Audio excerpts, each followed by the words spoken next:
There were varieties in the past that were a way shorter season, but we had such a great season during the 90s and the early 2000s where nobody even thought about not harvesting in September, right? We were already always done. So the seed companies kind of were really pushing yield and stuff like that, which is kind of a response to the way our agricultural system is built. And they did a good job at it. So now we're starting to look at a different system. If the weather pattern holds and we're going to be combining for the next 30 years in October, November, and we have to worry about snow every year, we got to find a short variety, like something like oats or something, or barley or peas.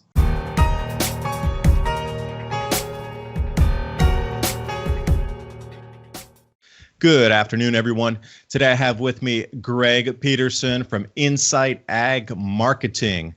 We wanted to talk a little bit about crops today, grains, this sort of futures markets, and what's happening truly on the ground with what's coming out of the fields, because we've seen this new article coming out called The Frost Apocalypse. A little overblown in my opinion, but you can find Greg at insightag.com. And also, when we are talking today, it's about farm business solutions, market insights, and then along with this, more risk management, risk assessment, and then the grains itself. And, you know, Greg, you were talking about being involved with the grains here and trading on that side. Again, what the supply is and what you're seeing out in the fields in terms of quality and protein content this year. So I appreciate you coming on, because we had a great talk. I know people out there listening are going to say, David, ask him, do the farmers know there's anything different in the weather? What do you think about the farmers? Because we talked about this for a second, and I know I'll get a heap of questions. Why didn't you ask them what the farmers are thinking? So I'm going to ask, because I already know what some people out there watching want to know about. So are the farmers noticing a difference in the weather enough to start to adjust, or have more questions about the possibilities of what to grow next year? Should they grow, or, you know, what types of things are around in their minds about next year or next year? Because I don't even know, do they feel the shift's underway? Do they feel something intuitively or on the ground? That kind of the realm of question there. I think, yeah, in their gut they do. Like, they check the weather forecast every 15 minutes, right, on their phone. But in their gut, you can see it on the Twitter. You can see it on their talking. They're like, 2000 and this was that. 2018 was this. 17 was this. This was an okay year. And they're like, we haven't had one of those for 3 or 4 years now. A good year, right? So they know that there's something coming. And then, like what I do with my clients, right, help them market their grain. I'm starting to recommend you shouldn't really grow this type of grain in this area now, right? I've said that to a few of my clients, because the risk to reward ratio isn't there anymore. Too much risk. Just because you need more heat units to grow certain crops, right? Or certain varieties that are designed for protein or something like that, right? So we have adjusted. Guys are starting to do that with other crops too, that they're starting to see, especially with the disease issues popping up, right? These wet, humid days, disease loves that. Fungus loves that stuff, right? And so there is a shift, I feel, not like it's published anywhere or anything like that, but just from talking to them, going to an easier crop to grow. I'm thinking like even a shorter season, because they want that. They're starting to find out, well, I can't, this is terrible, right? That we have to wait till October the last 3 years, right? Before we even get going. So that's one thing. So whatever seed company has that new varietal or that new species seed there, that's a high yielding short duration from seed to harvest, then is that the direction they're looking for? Something that might push out in 2 months versus 4, or 3 months versus 4? So are they looking for this type of new seed variety? And then again, which companies would have already been out, getting this type of seed ready for these conditions? I know they have some stuff for stress resistance and in terms of drought or wet that have been developed over the last few years due to increasing conditions of instability in the weather and the cycles and the seasons. So are they thinking that way, to get something that'll grow within just a couple months on a shorter varietal, or a mini, as they would call it? I know a couple guys who are growing indoor. They try to get these dwarf varieties because they grow faster and they come to fruition using indoor lighting. Mm-hmm. I don't know if they're the newest varieties, but they'll go to varieties that are not necessarily older ones, but ones that are known to work in certain areas, right? Okay. Instead of experimenting with ones that you may get a higher price for it if it grades, right? But if it doesn't grade and becomes feed, what's the point? It's a complete waste of time, right? So why not grow something that yields relatively good and the grade issue isn't going to be there like we've seen before, right? And so that's probably what's going to be happening. There were varieties in the past that were a way shorter season, but we had such a great season during the 90s and the early 2000s where nobody even thought about not harvesting in September, right? We were already always done. So the seed companies kind of were really pushing yield and stuff like that, which is kind of a response to the way our agricultural system is built. And they did a good job at it. So now we're starting to look at a different system. If the weather pattern holds and we're going to be combining for the next 30 years in October, November, and we have to worry about snow every year, we got to find a short variety, like something like oats or something, or barley or peas, right? And look at those things. You are taking us into a time machine, because remember back in the Maunder Minimum, everything was based on barley prices for the main grain staple. And, you know, it seems like we're doing the full circle, because was that it, where they were going for the barley because it was faster, you know, it came in shorter, easier with it? Were they experiencing the same thing? Had they shifted, you know, crop back then? I don't know. But, you know, when I look at all these older charts about the cost of something, specifically in Germany or Central Europe, almost everything was based on rye and barley pricing as the peg of the day. There was no wheat. If there was, it was in France in the 1700s. But it seemed that there was that shift around there where cold weather were consistently with those two crops, and they didn't start getting into the wheat until the mid 1700s in France. So you got the 2 quarters and drop into the time machine there with your barley. Yeah. Well, we've also got some better genetics, right? That's come through, and some of our farming practices are vastly different than they were even 30 years ago, right? That's helped a lot. But at the end of the day, it's this weather. It's how many heat units you can get on that crop in a short amount of time, right? And that's how it's going to grow. And I imagine in Germany back in the 1700s, they probably didn't have, well, they obviously didn't have the same genetics we do, but they probably didn't get the heat units either. Yeah, the cloud cover was a main consideration that was talked about. And every time you look at, monks kept really good records in the monasteries, and you can go through and find accounts of the day of what's going on. And there were different types of industries or professions that people wrote a lot more, that had the ability to write. They're educated, that they did keep journals. And the monks seemed to be one of the best of the church areas at that time. But they consistently talked about never-ending rain, always gray and cloudy. Sometimes they would have summers that never appeared because it was cloud cover for 8 straight months or something like this.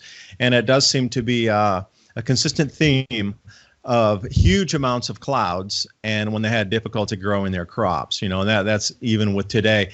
And then one of the questions I would have then, with the fungicides and these types of things to take away some of this fungus and, you know, these diseases that are running through or beginning to run through on some of the larger scale crops here, is that going to add to the cost? Or are you looking at farmers who are pouring out an enormous amount more on top of the plants out there on these fungicides to keep them away from, to try to prevent any of these diseases?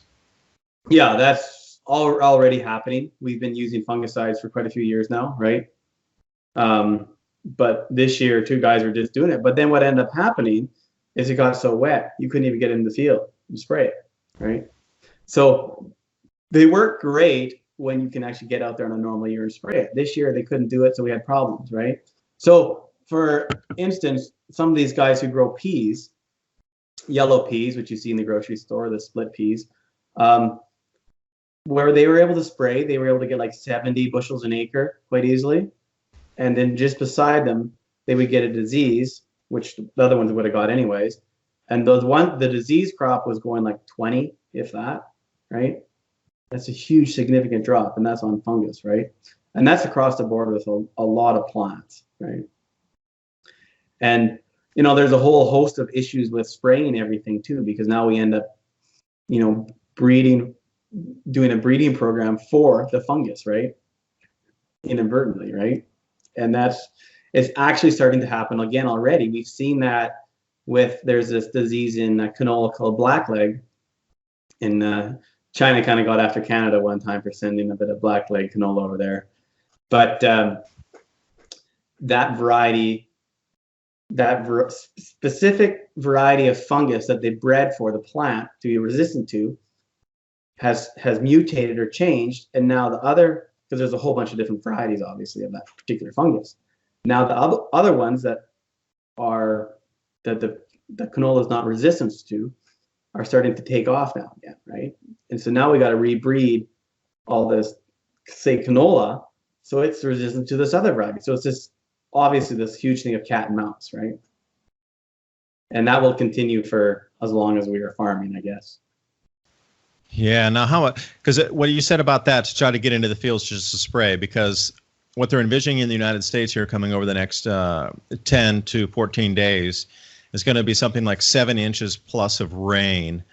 The same kind of bombogenesis setup that initially had set in flood stage all these areas that were really late in planting or prevent plant or no plant down in these areas. How much rain does really need to fall to stop a tractor from getting out in the field? Are we talking about, is 3 inches going to bog down the harvest in America? I know 7 inches for sure. Nothing's coming out of the field at 7 inches of rainfall. So where's that magic number of, all right, we can still get it in an inch? And I mean, if they know this weather forecast coming, nothing really is at mature enough levels to even harvest yet, because it was such late planting this year. And, we're behind the 8 ball everywhere we go. I mean, even if they got in the fields, what kind of yields would they get? They're still getting a stalk. There's something that just silked out. I don't know. It's like months behind where we should be normally. So there's a conundrum here. It seems like a cue ball bouncing all over the table. And like I say, cat and mouse chasing it everywhere. Yeah, because we're rebalancing. We're re-evaluating everything. Everything's shifting, right? And like, how much rain would it stop a farmer from getting in there? Well, if the soil's already saturated, it could be just like a millimeter almost, right? It's already so saturated, it can't absorb one bit more. If it's like sandy soil, well, it can absorb a lot of moisture, right? It really depends. But from what I'm seeing on Twitter and other places online, those places are already saturated and you can't even get there. If you see pictures of tractors stuck and everything like that, like, yeah, they all say rain makes grain, but at some point it doesn't, right? And that's where we're starting to find out now is, okay, this is good on a normal year, but now we can't even farm the way we've built our system to, right? And that's we've created an agricultural system over the last 50 years that is designed around mechanization and petrochemicals, right? And does that continue? Probably, but it will probably change the way we look at things, right? Because we're very smart that way. Yeah, and how equipped is our world to retool on a dime, literally on a dime? We are going to need to pivot that fast. Oh, 2 years ago. Sorry, we're behind the ball already. I mean, really, that pivot point is going to have to occur within months or a single year.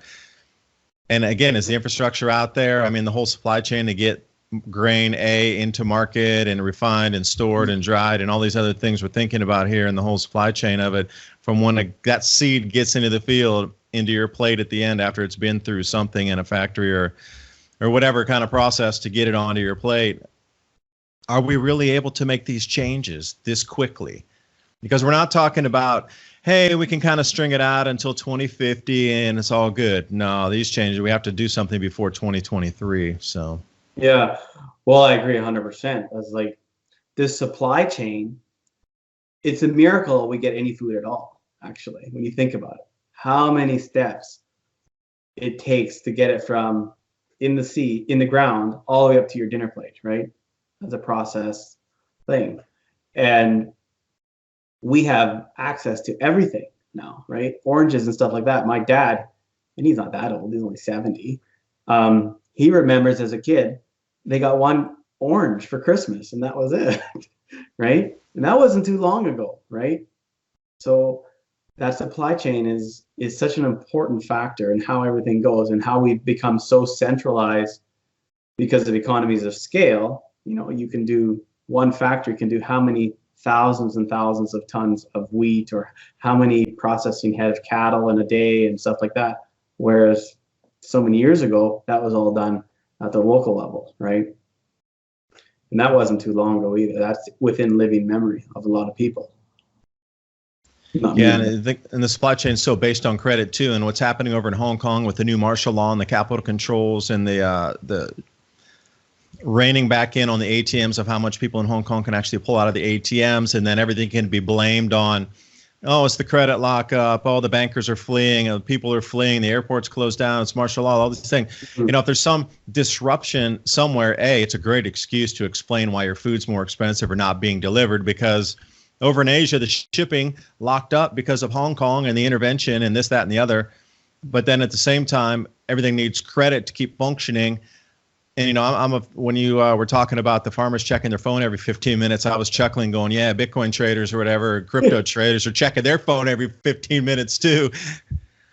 So could we use crypto as on a smart contract, something running on, let's say, could we use smart contracts for grain deliveries in the future? You know, and could money morph? I mean, would the traders, the buyer sellers, would they actually consider moving into a new system that still had some value? Let's say in the wildest, you know, take out of this mind experiment that some of the fiats across the planet didn't have the value and some banks weren't as stable in countries. I mean, could they lock it into a smart contract running on Ethereum and fill in the fields there as one execution clause triggers the next one for payment? And then, you know, that has value wherever you are on the planet. So there's still some value equated with some of the top level cryptos compared to, you know, some of these utilization tokens that are worthless now. But if agreed medium of exchange, could it really work for grain contracts? Would farmers accept it? I mean, you know, you're trying to switch something to a new system, talking about new seeds and new locales, that's one thing. But getting people that are used to getting credit from a bank or actual paper money to switch over to something digital like crypto, I mean, how many changes are going to take place during this transition from where we are now through this grand solar minimum and then exiting on the backside? I think it's the only way I can see something happening with the movement of money if the credit system locks up. Yeah. I think it's already happening with crypto. Some of the big companies, it's either Cargill or Louis Dreyfus traded some last year. And I remember it because it was a significant point, and I remember tweeting it out. Because I think I'm following your channel or somebody else's too on the crypto, and I saw a big, I think it was Cargill or Louis Dreyfus, like I said, they traded something in cryptocurrency, right? And so when you see that happening, it's here already, right? So as farmers, are they going to switch into it eventually, right? Farmers are actually very, very technically savvy people, right? You should see their tractors and stuff like that. Like I'll be going out in about an hour here to go help my in-laws combine, right? And they look like spaceships now, right? You know, you got all this monitor here, and you got the iPad there monitoring everything that's going on, right? And will they grab that? Some will for sure. They are very technically savvy people, and if it works for them, and once they've done it a few times, yeah, I believe that they will work. Yeah, so it's not all as if everything's going to lock up and go to zero and whatever you grow in your backyard is what you get. I firmly believe ingenuity, and people are always going to find solutions to problems that, you know, we stumble into or unexpectedly stumble upon us. So I'm really a fan of ingenuity of the human, you know, mind when we get into difficult situations. That's one of our gifts, is we can think our way out of it, where, you know, a lot of animals can't do that. We have some special, you know, usages of our mind and our appendages to be able to do that. So for us, I do think that we are going to find ways out of this here. And when we're wrapping up here for, you know, the last bit of our talk, anything that you're thinking of economically moving ahead, because that's kind of where these two worlds are going to collide, is the economy, economics, and also the production itself as it comes out. So, you know, the grand solar minimum, I've said this many, many a time, the three things that always happen in a grand solar minimum are the contraction of the food supply and higher food prices, the contraction of the economy, and then population migration as people go to different areas, either for better grow conditions or just better economic prosperity, seeking out a better life, if you will. But those are always the same three things that happen. And we've been talking about two of these coalescing right now, the economy and the actual production figures. So any idea on that? Well, like you said, we're very ingenuitive people, right? We can always solve problems, right? Will we all move down south? I don't know. We've created some amazing things in the last 300 years or so, or especially after the Second World War. But who's going to want to live in a place that's winter for 8 months as a general populace, right? I don't think many people, or with the cloud cover, you might not want to live there. So there probably will be a migration south. But then we have borders and stuff like that to contend with. So we'll have to see. And as far as like economics, is the fiat currency, is that going to fall apart? You know, it depends who you talk to, right? Who's going to be the reserve currency? Is it China or is it going to be the US? Those are big questions. And like same with this whole trade war that's going on. I mean, we're told one thing from the media. I have a strong suspicion it's a lot more than what we're being told, right? What's going on? I'm thinking something to do with more reserve currencies. You know, even with that food supply, why is China storing up so much wheat all of a sudden in the last 5-6 years, right? What's going on here? What's the background story, right? So there's lots of things to think about. And I think for us, you know, you get on board with the GSM and you start looking for GSM approved media and like yourself, and there's lots of other guys out there doing great publications about it, and start plugging into like places like, especially the Twitter world where people are posting stuff almost randomly, but not. Like you watch some of these farmers where they're posting and you're like, oh, that's kind of interesting. You kind of put it in the back of your mind and think about it. And stuff that's going on like in Hong Kong right now. It's like, what's going on there? And then there's like that with China, that Silk Road they're building, the Silk Railway, right? That's a big deal. And then all those deep water seaports China's building all the way down to Africa. What are they doing that for, right? It's like, well, you guys have to pay attention to what's going on, right? So lots of things to pay attention to. But I don't think I'm kind of like you. I'm not looking like it's a complete disaster. We're all going to die. I think, no, not even. I wouldn't even do my channel if I would thought that. I'm about the opportunity and these changes because we can all thrive and adapt during these times. Yeah. And, you know, like you bought those grow lights, which I'd like to know more about one day. And I watched that opening video there. And that's an opportunity for us to learn how to use that, right? So all these things that are coming down the pipes, we are going to have to retool. We're going to have to relook at supply chains and how they work. Maybe in Canada, we won't get an orange when we want it, but just reevaluating how that works, right? Maybe we build better greenhouses. I don't know, right? But for sure, it's an interesting time of retooling, rethinking. Yeah, because if anybody of you listening out there, how many possible, bottleneck points have we talked about today and solutions that if you had any value to offer this, we talked about at least 10 different things that if you were, making some notes that you would have said, hey, I could possibly do some. Oh, that's a good. Oh, I wonder if they're doing that. Oh, look, I could do that. There's a huge amount of opportunities. Literally almost everything we understand and know is our waking reality that's going to shift in some way, shape, or form over these next 10 years. So the amount of opportunity out there is just the most ever because there's the most amount of people on the planet. There's the most capital resource out there in terms of wealth and availability of connectivity and interconnected systems, from shipping to finance to the internet and everything in between, telecommunications.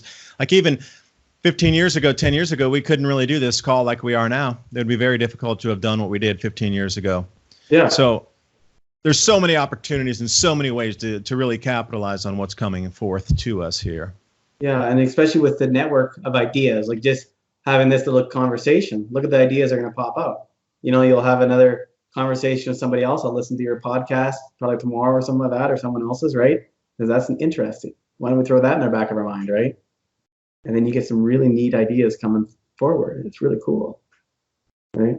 And especially what I do. What? Pardon? No, go right ahead. Oh, I said especially what I do, helping farmers with risk management and everything like that. When you have a different perspective from the say 2008, after it was a commodity super cycle, right? And you got a different perspective on things because now we got to throw climate in there, throw currency in there, is this reserve currency going to last with us, right? I don't know who's going to be the next one. We're assuming it's going to be China, but we can look at this thing from a different perspective now. and really add value to not just farmers, but to the whole world, I think, anyways. Yeah, and add in the fourth turning, because you were talking about the super commodity super cycle there in 2008-9. But now we're coming into the fourth turning, you know, where we get all these cycles culminating on top in this fourth generation of all these other business cycles, economic cycles. And it's going to be a monster. Yeah, it's going to be exciting to just sit back. Well, not sit back, but get involved in it, right? You know, there's lots of us doing that. And then the people who aren't are going to wake up one day and say, what happened? Why am I still doing things 10 years ago? Same thing, right? So, and how did I miss that giant super tanker boat in front of me that just floated away, and I didn't get on board with that? It wasn't a boat that sailed away. That was a super tanker that just somehow you missed it there. Yeah, for sure. All right. Well, I do want to wind it down right here. Thanks so much for taking your time to listen. I do hope you got something valuable out of our conversation, because, you know, when I spoke with Greg originally, I was like, that is a value-packed, you know, a bit of info. So I wanted to share with everybody out here. And again, you can go over to the website insightag.com. That's insightag.com there. And Greg Peterson, also Farm Business Solutions, grains. Again, what we were talking about today, there's huge opportunities is what we see, market insights. And, you know, how can people get a hold of you, Greg, if they do want to continue the conversation on a private level with you, and, you know, they feel they have something to talk to you on the business end of things? How could they contact you? Just go to my website and hit contact us. And there's a woo-foo form, basically, right? There's lots of ways to contact me. Usually if you do contact me, I try and phone you, right? But just fill it out on the website. That's the best way, insightag.com. And we'll try and touch base and see if we can work together or figure it out, right? So I hope people got value out of this, yeah. Oh, I know I did. You know, even me being in the epicenter of kind of, you know, just doing my thing, and Christian up at Ice Age Farmer, we share information consistently. And, you know, for me, this is very quality. So I thank you myself for the information you're getting me here, because it helps me get a wider picture of, you know, just how the general larger ag biz landscape is shifting versus the small farmers. You know, the people I talk to in the backyard farms are, you know, they're on their third planting for the beans because they're losing so much. It's completely wet. All right, that's fine. That's an acre farm, half acre, individuals, organic farmers, whatever, on a real small level. But what's happening in the full on true agribiz is something very different. But it seems to be, I don't know, happening everywhere now, from large to small, micro to macro. Yeah, it's actually really big. And that's what's really important, because the amount of farmers compared to where it was 50 years ago is really small, how many people they feed, right? And we sometimes, especially, not to knock some of these, you know, people with permaculture and stuff like that, compared to like the agricultural world, like the farmers doing 10,000 acres, right? Like they're so small compared to those guys. And those guys, the guys doing 10, 20,000 acres, like there's farmers like that, like 50,000 acres up here. That's huge. And, you know, think about them for a second. They get snow, they're done, right? And how many millions of dollars is that lost, right? And those can feed a lot of people, right? And all of a sudden that comes offline. You know, you times that by, you know, 50 million acres in Canada or whatever it is for production. It's a big problem. It's a big opportunity, right? For us to look at different opportunities. Maybe we don't grow bread as much as we used to. Maybe we switch to something like oat bread or something like that. Experiment away. There's a million solutions for the million problems. Yeah. But anyway, again, Greg Peterson, insightag.com. And I will see you next week. Thanks so much for your time. Adapt 2030, David Dubine signing off.